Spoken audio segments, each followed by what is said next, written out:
can find a virtuous wife? For her worth is far above rubies. Ta ni yóò rí obìnrin oníwà rere nítorí tí iyì rẹ̀ kọjá iyùn? The heart of her husband safely trusts her, so he will have no lack of gain. Ọkàn ọkọ rẹ̀ gbẹ́kẹ̀lé láìbẹ̀rù, bẹ́ẹ̀ ni òun kì yóò ṣe aláìní èrè iṣẹ́. She does him good and not evil all the days of her life. Rere ni obìnrin náà yóò máa ṣe fún, kì í ṣe búburú ní ọjọ́ ayé rẹ̀ gbogbo. She seeks wool and flax and willingly works with her hands. Ó dàbí ọkọ̀ oníṣòwò, ó sì mú oúnjẹ rẹ̀ láti ọ̀nà jíjìn rere wá. She's like the merchant ships. She brings her food from afar. Òun ó sì dìde nígbà tí ilẹ̀ kò tíì mọ́, á sì fi oúnjẹ fún ènìyàn ilé rẹ̀ àti iṣẹ́ òòjọ́ fún àwọn ọmọbìnrin rẹ̀. She also rises while it is yet night and provides food for her household and a portion for her maid servants. Òun á sì dìde nígbà tí ilẹ̀ kò tíì mọ́, á sì fi oúnjẹ fún ènìyàn ilé rẹ̀ àti iṣẹ́ òòjọ́ fún àwọn ọmọbìnrin rẹ̀. She considers a field and buys it. From her province, she plants a vineyard. Ó kíyèsí sí oko, ó sì mú èrè ọwọ́ rẹ̀ ni ó fi gbin ọgbà àjàrà. Let's celebrate Mother's Day of year 2020 Ẹ jẹ́ kí a ṣe àjọyọ̀ ọjọ́ ìyá ti ọdún 2020 yìí with happiness and joy, pẹ̀lú inú dídùn àti ayọ̀. irrespective of what is happening globally. Kò ní ṣe ohun tí ó ń ṣẹlẹ̀ ní àgbáyé. And as we do that, the Lord will be with us in Bí a Jesus' sì name. ń ṣe léyìí, Ọlọ́run á wà pẹ̀lú wa ní orúkọ Jésù.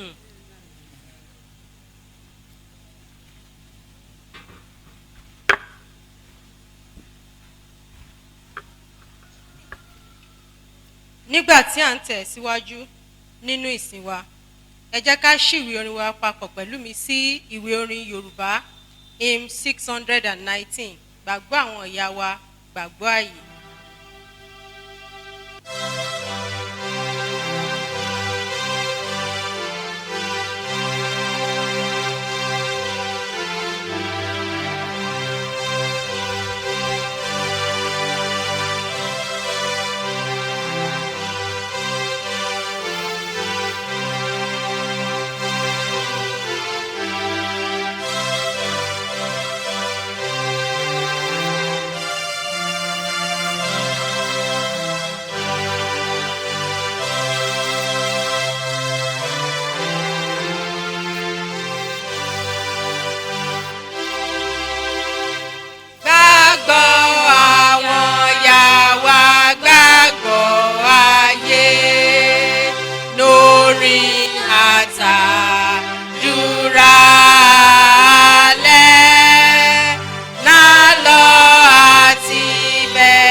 lé ó sì gbá ìjọlá ìwà wàsí fẹ́mi rẹ̀ ọ́ gbàgbọ́ yà wá tí Kristi ní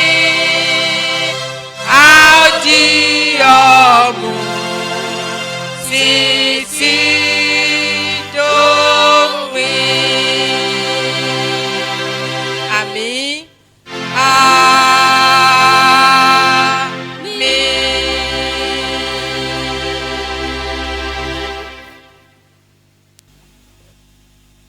Father, in the name of Jesus. Amen. In the mighty name of Jesus. Amen. Everlasting Father, King of Kings, Immortal God, we thank you, we bless your holy name for everything you have done in our life, O Lord.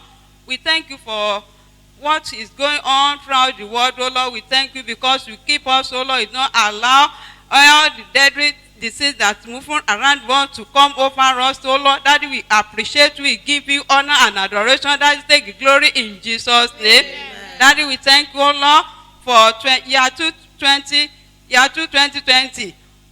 celebration of Mother's Day, that to make it possible also, O Lord, to see it, O Lord, to witness it, O Lord. Daddy, we thank you, we bless our Holy Father, take the glory in Jesus' name.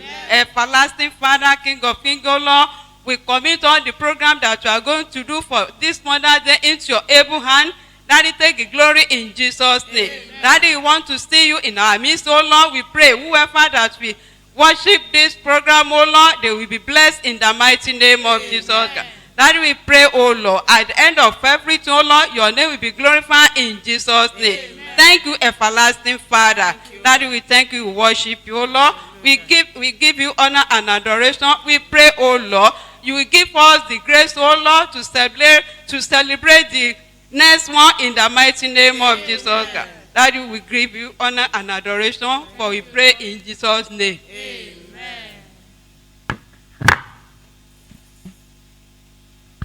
Hallelujah. Let's begin to appreciate the name of the Lord, our God that is worthy to be praised, the Lord that is worthy to be magnified, the ancients of days, the I am that I am, the mighty man in battle, Holy One of Israel, the unchangeable changer. Hallelujah. Glory be to God in the highest. Amen. Glory be to God in the highest. Amen. For his mercy. His mercy endureth forever. Hey. For his mercy endureth forever. Amen. Glory be to God in the highest. Amen. Glory be to God in the highest. Amen. For his mercy. His mercy endureth forever.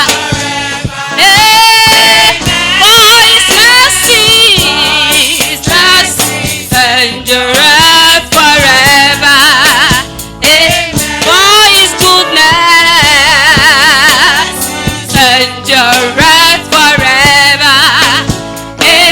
For his mercy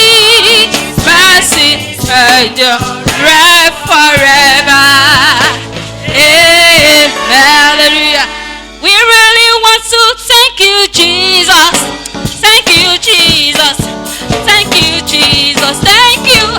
We really want to thank you, Jesus. Thank you, Jesus. Thank you, Jesus. Thank you. We really want to thank you, Jesus. For your goodness, we thank you. For your favor, we thank you. Thank you. We really want to thank you, Jesus. Thank you, Jesus.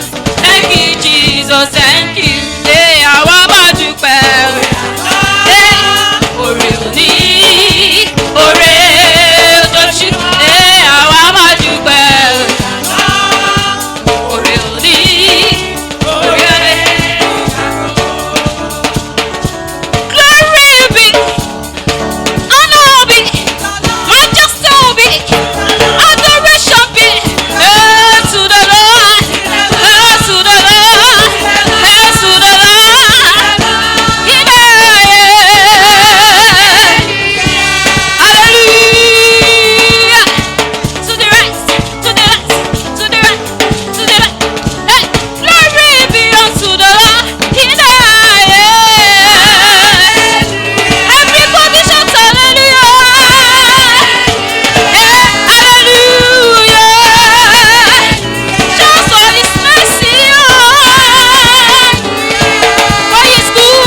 is good all the time. Blessed be your name. Hallelujah.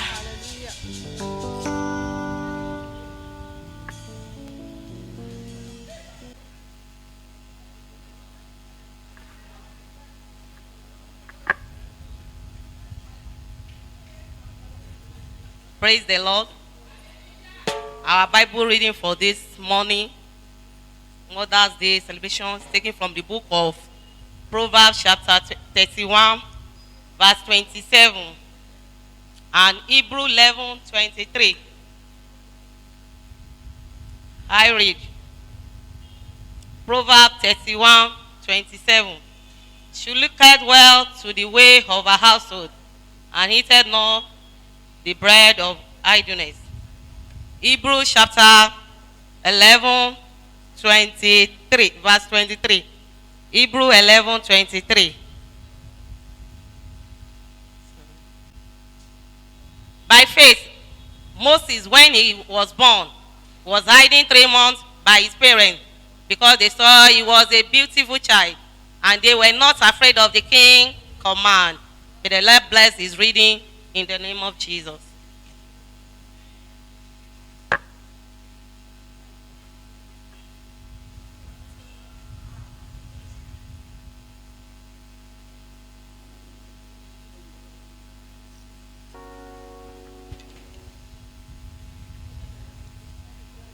Hallelujah. The title of our song says, Ìyá Orílẹ̀-èdè ni wá. We celebrate with all WMU Baptist women as we celebrate this year Mother's Day, despite what is going on in the whole world. We pray that the Lord will keep us safe and we will celebrate it together come next year in Jesus' name. Amen.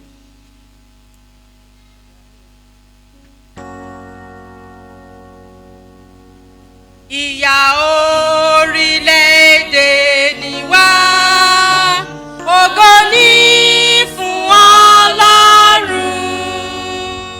Ìyá orílẹ̀-èdè ni wá, ògo ni fún Ọlọ́run.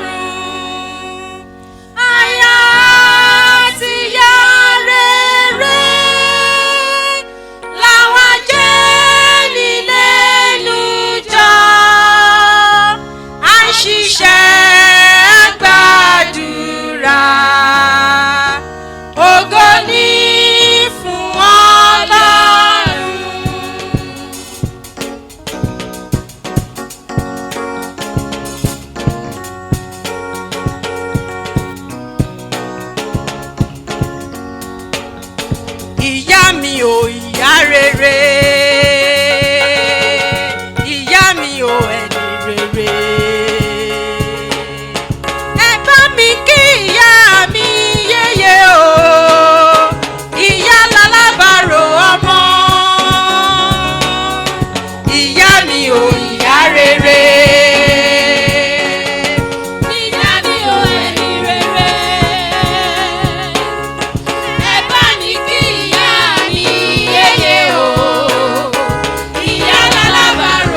Praise the living Jesus. hallelujah The Lord is good.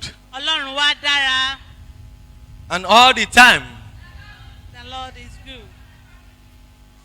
we celebrate this year's Mother's Day. à ń ṣe àjọyọ̀ ọdún ìyá ti ọdún yìí. We refuse to be downcast. a kọ̀ láti jẹ́ kí ọkàn wa kó pòrúurú. This lockdown ogun kónílé ó gbélé that is yìí put in place as a result of the pandemic that is out there nítorí àjẹkálẹ̀ àrùn tó ń lọ káàkiri will not prevent us from celebrating our kò mothers. ní dí wa lọ́wọ́ láti lè yọ ayọ̀ ọjọ́ ìyá yìí. One of the reasons why that should not prevent us from celebrating our mothers is that our mothers went extra mile in bringing us to this world. ọ̀kan nínú ìdí tó yẹ fún wa láti ṣe àjọyọ̀ yìí ni pé àwọn ìyá wa àwọn ni wọ́n mú wa wá sí ayé yìí. And even till today, as many as are having their mothers, àti títí di ọjọ́ òní àwa tí a sì ní ìyá wa they still go extra mile. wọ́n sì ń lọ láti wọ́n lọ dé adé ha. Those that still have, I know àwọn tó sì ní ìyá. that my translator does not have. bí ó tilẹ̀ jẹ́ pé ògbìfọ̀ mi ò ní And ìyá I myself, I don't have. àti olùṣọ́ àgùntàn And náà. I know some of our mothers here still have mothers. ṣùgbọ́n mo mọ̀ pé àwọn ìyá wa tó wà níbí báyìí wọ́n sì ní ìyá wọn. Mothers go extra mile in order to make sure that things are going on well in the family. kò sí ohun tí ìyá ò lè ṣe láti lè jẹ́ kí ẹbí ó dùn wò. That the Lord bless our mothers. ọlọ́run kó bùkún àwọn ìyá wa. As you are following us in this worship service, bí a ṣe ń tẹ̀lé wa nínú ìsìn yìí. I want you to shout it loud. mo fẹ́ kí ẹ pariwo rẹ̀. And as many as have keyboard, you can type it out. àwa tí a ní ohun tí a máa ń tẹ̀ ẹ And jẹ́ kí a tẹ̀ ẹ́ jáde. I say, God bless our mothers. wípé olúwa bùkún àwọn ìyá wa. And as you are shouting that, bí o ti ṣe ń pariwo the rẹ̀ Lord will yìí, bless you. ọlọ́run á bùkún fún And ọ. as you are typing that with your keyboard, bí o ṣe ń tẹ̀ ẹ́ pẹ̀lú ẹ̀rọ rẹ. the Lord bless you. ọlọ́run á bùkún fún ọ. I want to see lots of people responding to this. Say, God bless our mother mo by fẹ́ kí typing. ọ̀pọ̀lọpọ̀ máa tẹ àtẹ̀jẹ́sẹ̀ yẹn wípé olúwa bùkún ìyá mi. Shall we pray? ẹ jẹ́ kí a gba àdúrà. Almighty Father, we are grateful unto you because it's another time for you to speak to us. We are asking that you cause your word to come out with all precision and accuracy as you've been sending it in Jesus' name. amen. I commit both myself and the translator to your hands that, oh Lord, you will cause us to speak as your oracles. amen. Let everyone that is, oh Lord, worshiping together with us now, Lord, and whenever they want to tune to it, oh Lord, cause them all also to be blessed as you are blessing us. In Jesus' mighty name we pray. amen. Blessed be the name of the Lord ògo ni fún orúkọ ọlọ́run. for this year's Mother's Day. fún ọjọ́ ìyá ti ọdún The yìí. topic we are considering is a mother with an eagle's eye. orí ọ̀rọ̀ tí a ó máa yẹ̀wò ní ìyá tí ó ní Ojú bíi ti ẹyẹ idì. ti ẹyẹ idì. A mother with an eagle's eye. ìyá tí ó ní ojú bí ẹyẹ idì. And Proverbs chapter 31, verse ìwé 27 has been read over orí here. ọgbọ̀n àti ẹyẹ ọ̀kan. Also, Hebrews chapter 11, verse 23 was equally read to our hearing. àti ìwé Hébérù. Now, this year's Mother's Day program was written by an old woman.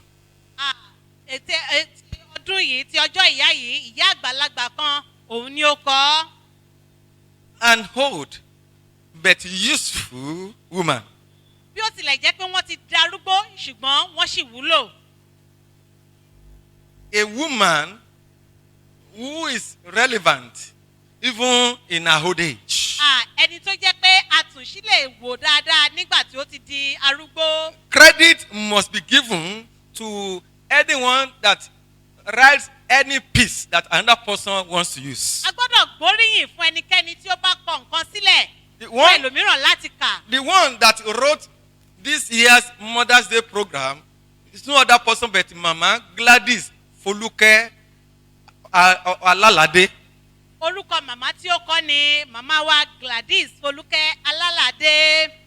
She's a member of Union Baptist Church wọ́n jẹ́ ọmọ ìjọ Union Baptist Church at Alaka here in Lagos. ní ìlú Èkó níbí báyìí. She is mother of our president, the president of Women Missionary Union of Nigeria Baptist Convention, wọ́n jẹ́ ìyá fún ààrẹ àwọn ẹgbẹ́ obìnrin. in person of Dickiness Adebisi Olateru Olagbeji. Àwọn ni màmá wa Adébísí Ọlátẹ́rù Ọlágbẹ̀jì. The mama Alalade that wrote this piece of work Màmá wa tí wọ́n kọ àkọsílẹ̀ yìí turned 90 years of age last year. ní ọdún tó kọjá ni 2019. wọ́n pé ọmọ ọdún 90 So you see years. that the woman is still relevant even till today. Títí di òní yìí, a sì lè tọ́ka sí màmá yìí. I pray that God will continue to bless Mama's life with longevity in Jesus' A name. gbàdúrà yìí pé Ọlọ́run yóò fún màmá wa ní ẹ̀mí gígùn. And as many as are able to say amen, it's my prayer that God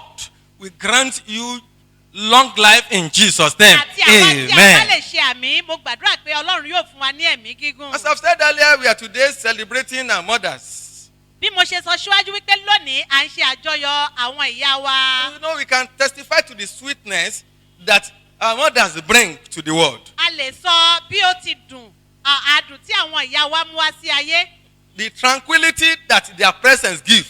àti Ìṣọ̀kan. ohun tí ìṣẹ̀kan èyí tí ìwàláyé wọn tí ó wà And godly virtues that they demonstrate. àti àwọn ìwà bí Ọlọ́run èyí tí ayé wọn máa ń fi hàn Godly virtue they imbibe in their husband, nínú ayé àwọn ọkọ wọn pẹ̀lú in their children, nínú ayé àwọn ọmọ in wọn their family, nínú ẹbí in wọn their church, nínú ìjọ tí wọ́n ń and lọ even in the society at àti large. ní àwùjọ tí wọ́n wà. Glory be to God for our Ògo ni mothers. fún Ọlọ́run ní òkè ọ̀run. The topic we are considering, as I've said earlier, Orí ọ̀rọ̀ tí mo sọ yìí pé a ó máa yẹ̀wò tí mo ti sọ is tẹ́lẹ̀. a mother with an eagle eye. Òun ni ìyá tí ó ní ojú bí idì. It is quite interesting to liken our mothers to a great bird. Ó jẹ́ ohun tí ó dára láti fi àwọn ìyá wa ṣe àkàwé ẹyẹ A great tí ó bird tóbi. a great bird of great qualities. Ẹyẹ tó jẹ́ wípé ó ní àwọn àmúyẹ. The eagle.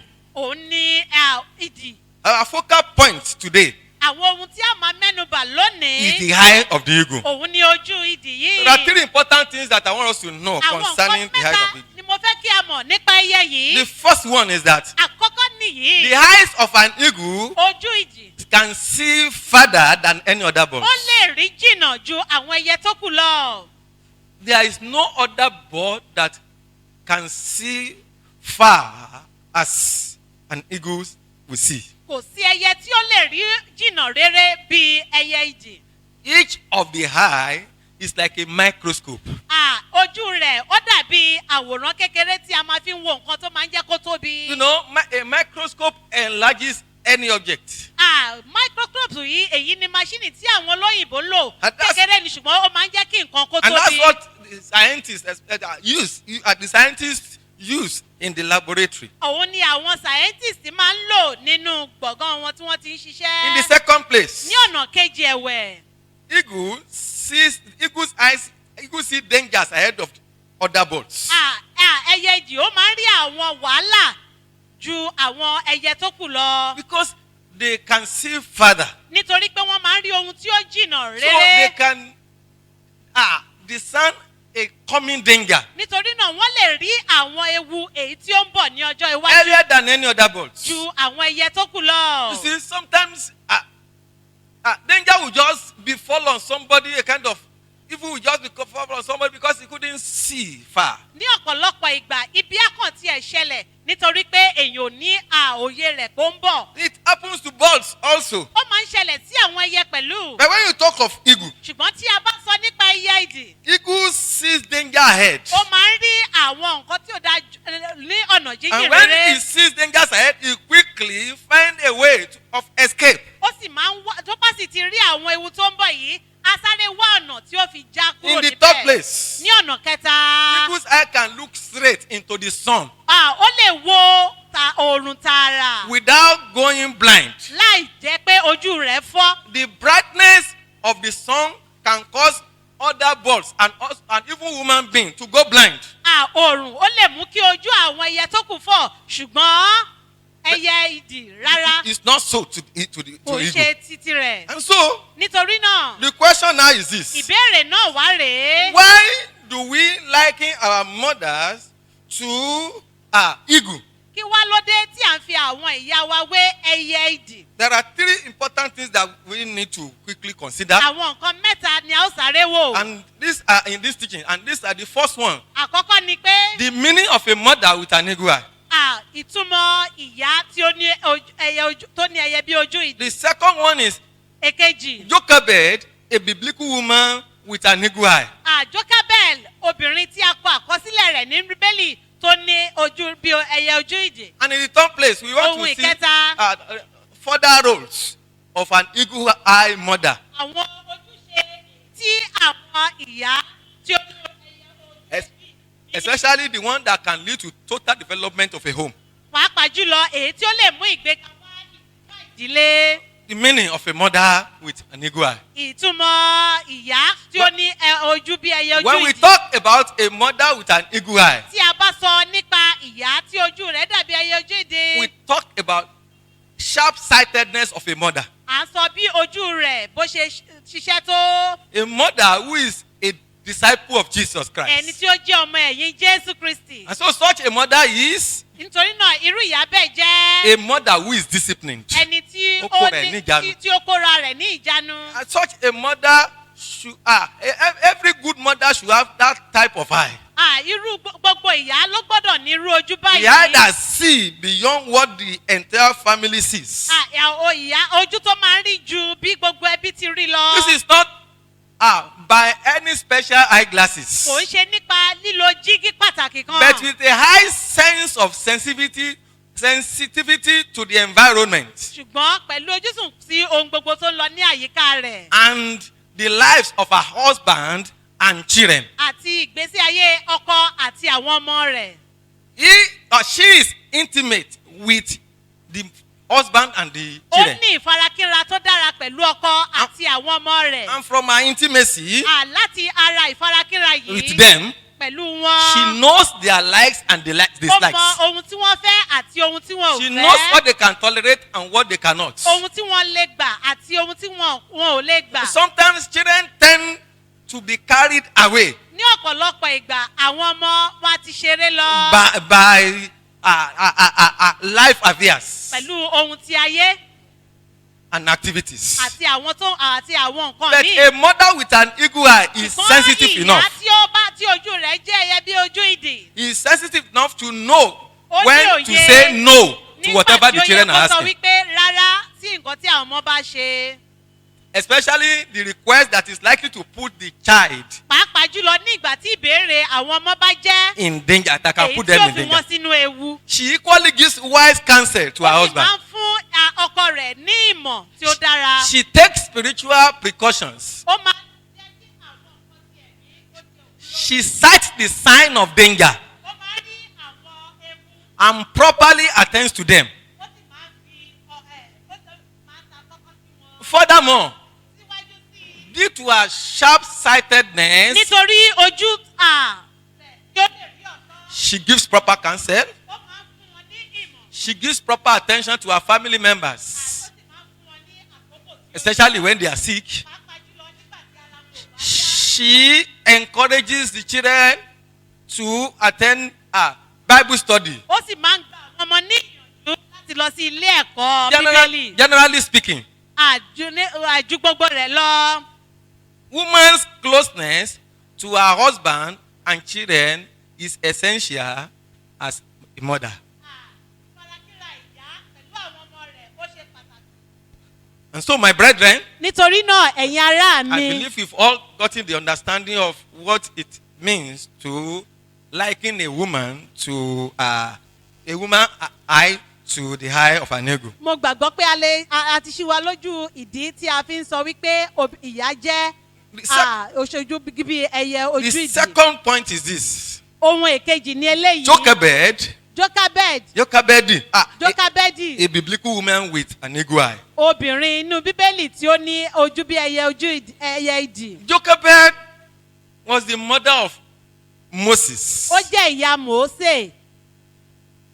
Her husband's name is Amram. orúkọ ọkọ rẹ̀ ní Amaramu. She gave birth to Moses. òun sì ló bí Mósè. The story is found in Exodus chapter 2. ìtàn yìí a lè rí àkọsílẹ̀ rẹ̀ nínú ìwé ẹ́sọ́dù orí Exodus chapter 2, kejì and we'll be considering it. a ó sì yẹ̀ ẹ́ wò From verse 1 to 9 in particular. láti ẹsẹ̀ ìkíní dé ìkẹsàn-án But rẹ̀ we may limit it to 4 anyway because of our time. nítorí àkókò wa a lè Exodus má ka chapter gbogbo 2. rẹ̀ tán ìwé àkọsílẹ̀ ti Mósè The ẹ́sọ́dù orí fact, the kejì fact is that òtítọ́ tó wà Jochebed bẹ̀rẹ̀ and Amram gave birth to Moses at a trying period. ní àkókò tí wọ́n ń la ẹ̀kọ́ tí wọ́n ń la nǹkan kọjá ni wọ́n bí Mósè. Pharaoh had instructed that every newly born male child should be killed. tí a ti fi òfin sílẹ̀ pé gbogbo àwọn ọmọkùnrin tí a bá bí ní àkókò Fáráò ni kí a pa. It was at this time that Moses was born. àní irú àkókò báyìí ni a bí Mósè. But the mother and the father, because the father cooperated with the mother, were able to bring something worthwhile from someone that would have been condemned, even right from childbirth. nítorí pé bàbá àti ìyá From wọn fi ọwọ́ sowọ́pọ̀ ọmọ tó jẹ́ pé a ò bá ti tanù There are wọ́n sì about mú 4 pé important things that I nǹkan kan want to jáde bring nínú out rẹ̀ here. nǹkan mẹ́rin la fẹ́ mú jáde nínú Exodus èyí chapter 2 ìwé ẹ́sọ́dù orí kejì and verse 2. ẹsẹ̀ kejì That is rẹ̀ where the first point came ohun from. àkọ́kọ́ ó jáde láti ibẹ̀. The first one that she saw that the child was good.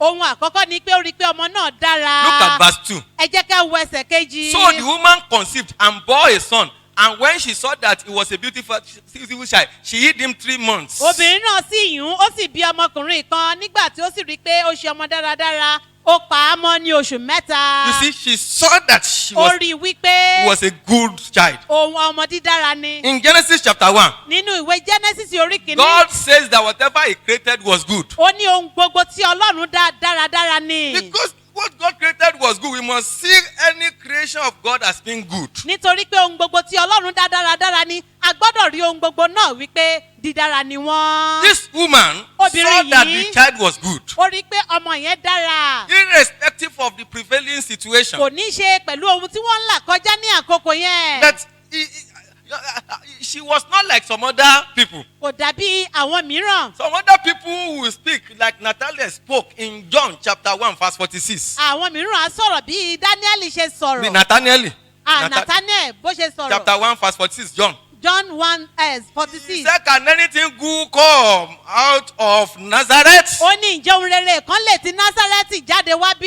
That's how many people see things nowadays. ọ̀pọ̀lọpọ̀ bí a ṣe ń rìn They kan are nìyẹn. negative in their approach to situations and ọ̀rọ̀ circumstances. òdì ó máa ń jáde But láti this ẹnu wá. woman called Jochebed saw ṣùgbọ́n obìnrin tí a something pè ní that is good. Jochebed ó rí ohun dídára. Please, mothers, nítorí náà ẹ̀yin ìyá mo always bẹ̀ see good yín. things concerning your children. ẹ jẹ́ kí á rí àwọn nǹkan tó dára Don't nínú ayé write àwọn ọmọ any wa. child off. ẹ má jẹ́ kí á fọwọ́ ta ọmọ kankan nù. Because every child was given by God. nítorí pé Ọlọ́run ló ti fún gbogbo wa ní àwọn ọmọ And he wọ̀nyí. has lots of things that he has put in every child. ó sì ti ní ohun nǹkan tó dára tó ti fi sínú ayé wọn. Not only your children, see good things in your husband. kò ń ṣe àwọn ọmọ rẹ nìkan ṣùgbọ́n nínú ọkọ rẹ pẹ̀lú.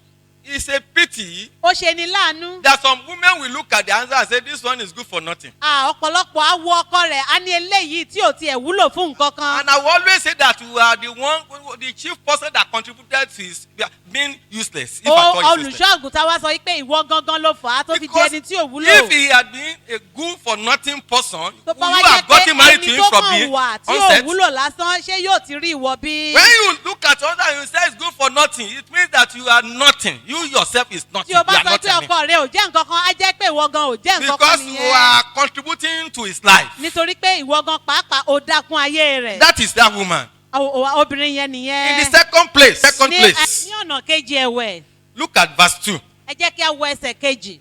The Bible says bíbélì that wípé when she could no longer hide him, nígbà tí kò sì lè pa á she mọ́mọ́ took an ark of bulrushes ó sì ṣe àpótí eéṣú for him, fún un. daubed it with asphalt, ó sì fi ọ̀dà ilẹ̀ And àti pitch. òjé igi sán. put the child in it, ó sì ti ọmọ náà sínú and laid it in the reeds ó by the sì river's gbé bank. sínú koríko odò ní ẹ̀bá odò The náà. important thing that she hid him from danger. èyí tó jẹ́ pé ó pa á mọ́ kúrò nínú ewu. So when she couldn't keep him any longer because she Nígbà has tí kò kept lè him for pa á 3 mọ́ months, nítorí ó ti fi pamọ́ fún oṣù mẹ́ta. she made a basket for him, ó wá ṣe àpótí fún un. placed him there, ó ó gbé e sínú rẹ̀. and took him to the riverside. ó wá gbé lọ sí ẹ̀bá She odò. had known that Ó ti mọ̀ various wípé- daughters will always come to bath there. àwọn ọmọ ọba lóríṣiríṣi ni wọ́n máa wá láti wẹ̀ níbẹ̀. She didn't just drop anyhow. Kò kàn gbé Sleep drop him sílẹ̀ anyhow. lásán. She put him inside a well-made basket. ó gbé e sínú àpótí tó dùn wò. You must hide your children o gbọ́dọ̀ pa àwọn ọmọ rẹ from wickedness. kúrò nínú ibi. Hide them pa wọ́n mọ́ from the evil wave that is out there. nínú gbogbo ìjàkálẹ̀ àrùn. And the Lord will tó help you in Jesus' Ọlọ́run name. yóò sì ràn ọ́ In the lọ́wọ́. top place, look at verse ní 3. ọ̀nà kẹta ẹ jẹ́ kí a wo ẹsẹ̀ kẹta. Now let's go to verse 3. ẹsẹ̀ kẹta. The Bible says, but when she could no longer hide him, now that is we have read verse. Let's look ka at ẹsẹ̀ kẹta yẹn. verse 4. ẹ jẹ́ ká wo ẹsẹ̀ kẹrin rẹ̀. Verse 4. ẹsẹ̀ kẹrin. And his sister stood afar off to know what will be done to him. arábìnrin rẹ̀ sì dúró ní òkèèrè láti mọ ohun tí yóò ṣe ọmọ náà. Now, nísìnyí it means that ó túmọ̀ sí wípé she set a watch. ó fi ẹnìkan pé kó máa ṣọ́. We must set a watch for our children a nowadays. gbọ́dọ̀ fi èèyàn kan tí ó máa ṣọ́ àwọn ọmọ And it's no wa. other person but the Holy Spirit. ẹni náà sì ni ẹ̀mí mímọ́. Children will always go to school, àwọn ọmọ wa lọ they will iléèwé. go to work. wọ́n lọ bí iṣẹ́. We cannot follow them a ò lè máa tẹ̀lé wọn lọ. as parents gẹ́gẹ́ bí òbí. and mother in particular. pàápàá jùlọ àwa ìyá. But we must not just allow them anyhow. a ò to go gbọ́dọ̀ anyhow. fàyè gbà wọ́n lọ́nàkọ́nà. Let the Holy Spirit be their watchman. ẹ jẹ́ kí ẹ̀mí mímọ́ máa mójútó wọn. And as you are doing that, God will take care of your children bí in a ṣe ń Jesus' ṣe name. léyìí ọlọ́run yóò tọ́jú àwọn Oh, wa. we can see that Jochebed was a woman with eagle eye. a rí wípé Jókóbẹ̀ jẹ́ obìnrin tí ó ní ojú bí The third point that ẹyẹ. I said we'll be considering ohun ẹ̀kẹta tí mo sọ pé ó máa yẹ̀ is the wò. further role of an eagle-eyed mother àwọn ojúṣe ìyá tí ó ní ojú bíi ti ẹyẹ ìdì. in total spiritual development of a home. nípa ìdàgbàsókè ti ẹ̀mí. And I want to read Proverbs chapter 29 mo fẹ́ ka ìwé òwe Proverbs chapter 29. orí kọkàndínlọ́gbọ̀n and verse 17. ẹsẹ̀ kẹtàdínlógún. Proverbs 29:17.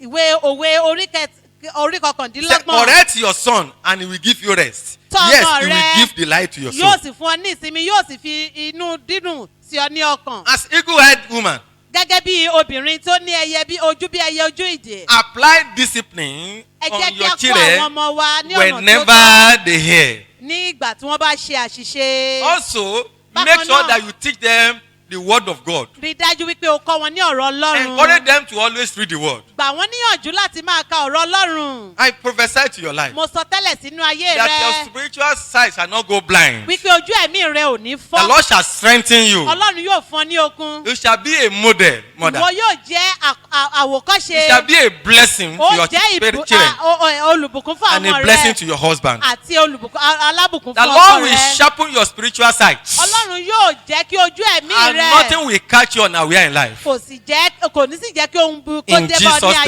name, I pray. ní orúkọ jésù ni a gbàdúrà. I want us to close our eyes. mo fẹ́ kí a di ojú wa. Let us tell God ẹ jẹ́ kí a sọ fún that, ọlọ́run. oh God, olúwa strengthen me. fún mi ní okun. As a mother, gẹ́gẹ́ bí ìyá. I know fathers are equally watching mo mọ̀ us. pé ẹ̀yin bàbá náà ń wò wá. Strengthen me olúwa fún mi ní okun. that I may be a good parent. kí n lè jẹ́ òbí tó dára. Go ahead and pray in the name of Jesus Christ. lọ láti gba àdúrà yìí. Go ahead and pray in the name of Jesus gba Christ. àdúrà yìí lórúkọ jésù. We have said that one of the quality of an eagle is that a ti sọ wípé ọ̀kan nínú àwọn àmúyẹ tí He can ẹyẹ look òjì straight to the sun. ó lè wo oòrùn. it's a very powerful bird. ó jẹ́ ẹyẹ tí ó ní agbára. But there is another bird that is powerful than it. ṣùgbọ́n ẹyẹ kan wà tó tún lágbára jùlọ. The bird is called condor. òun ni à ń pè ní Condor. kọ́ńdọ̀. It's not as big. It's bigger than eagle. ó tóbi ju ẹyẹ ìjì It's lọ. the only one that can overpower eagle. òun nìkan ló lè ní ipa But lórí the rẹ̀. eagle, why eagle can look straight to the sun? nígbà tí ẹyẹ ìjì lè wo oòrùn Condor cannot look. kọ́ńdọ̀ ló lè So wo. when condor is pursuing eagle, nígbà tí ẹyẹ kọ́ńdọ̀ bá ń eagle will be lé ẹyẹ looking ìjì for where there is sun òun máa ń wá ibi tí òòrùn bá wà. and soar straight to the a wá sun. lọ tààrà If síbẹ̀. condor tries it, tí kọ́ńdọ̀ bá gbìyànjú condor will rẹ̀ fall down. yóò I want you to jábọ́. pray. mo fẹ́ kí o gbàdúrà. Give me spiritual strength olúwa fún mi ní agbára tí that okun tí enemy's ẹ̀mí. power will not be able to overcome in kí life. agbára àwọn ọ̀tá kó má bàa Go ahead fún and mi. pray in the name of Jesus Christ. lọ láti gba The àdúrà Bible says yìí. to them that fear the Lord ó ní àwọn tí ó bá shall bíbélì bí son àwọn of tó bá bẹ̀rù righteousness olúwa arise. àwọn ni Òròdodo òròdodo yóò bà with lé healing in his wing. pẹ̀lú ìwòsàn ní ìhà Seize this rẹ̀. opportunity to pray for your family. Lo àǹfààní láti Pray gbàdúrà for fún your ẹbí family's rẹ̀. health. Bẹ̀rẹ̀ gbàdúrà Ask fún God to heal everyone that is sick in your home. gbàdúrà fún ìlera ìdílé Because the rẹ̀. power of the Lord is here to heal the sick. Nítorí pé agbára Ọlọ́run wà láti wò wọ́n sàn. Pakosukaya brakalobo shinda yeketepo limo kaiga sanda. Almighty Father, I've sent your word, oh Lord. I've preached your word as you, oh Lord, given me the enablement.